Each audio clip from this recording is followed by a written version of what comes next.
quá được lắm đấy chị quý rồi.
May quá được lắm đấy chị quý rồi.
độc đấy, không ăn được.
Gọi ngay.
Để mày bắt cá thôi của mày à?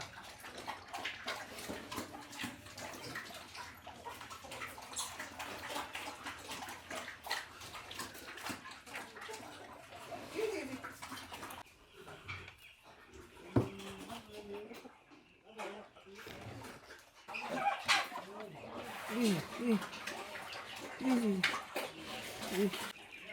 Đấy, con bé tí.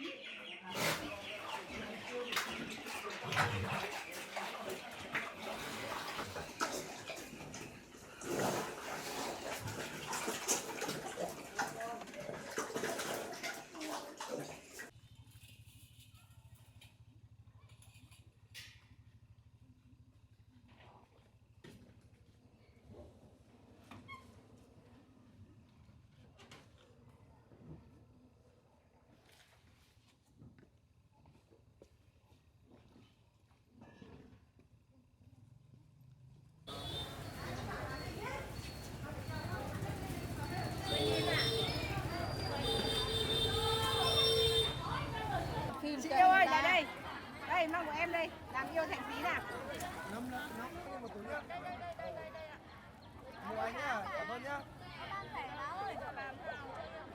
Được được.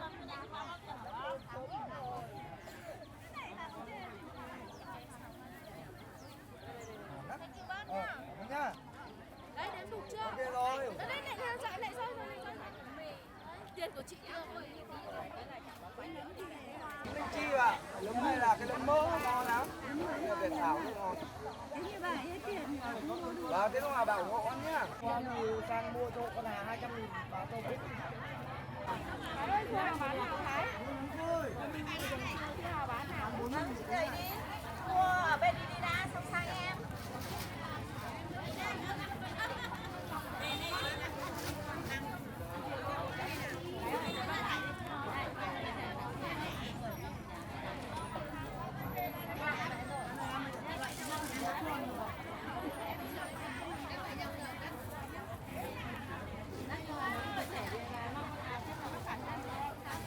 Tí nữa cho em số để đào nhé, em hỏi chị xem là có gà không.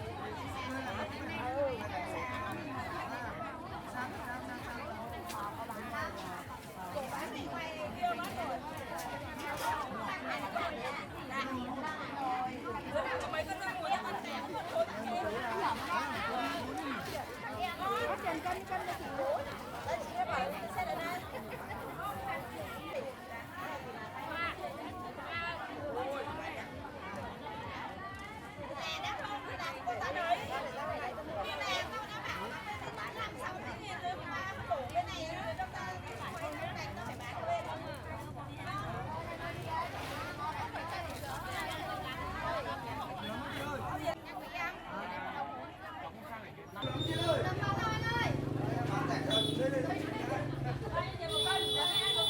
Bán cho mỗi túi là 4.000.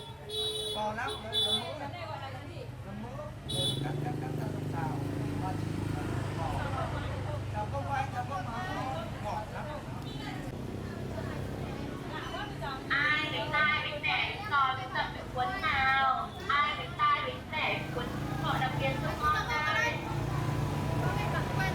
Bật quay lại.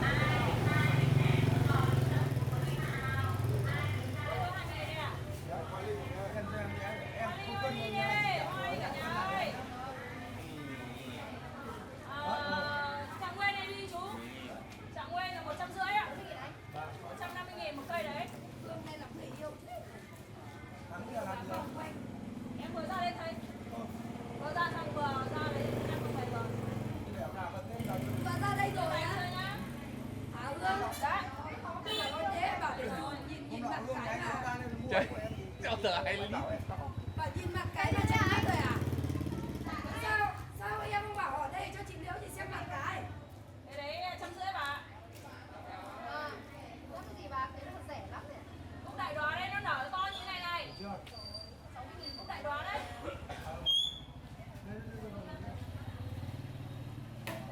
Nó đã bảo chồng nó để cho chị Liễu nhìn mặt cái là nó không đẹp tiết hơn. mai anh ra mình khỏi cho bạn. Cảm ơn nhá. 4.000 một cân bạn. Cái này có được nhiều không? Tụi này ngon lắm, bây giờ bà cứ thái ra từng lát cho ngọt cho vào. Tụi này 5 lạng. Bà lấy tất cho con nhá. Tụi này 40.000 tất. Kém được à? Không bạn. Chỗ này cháu ấy cho. Mua tất. Mua tất à? Được là mua tất của con. Cái này là nấm rơm nhỉ? Ở đây là nấm mỡ ạ. Không phải ăn đâu. Cảm ơn nhá. Chào chị nhá.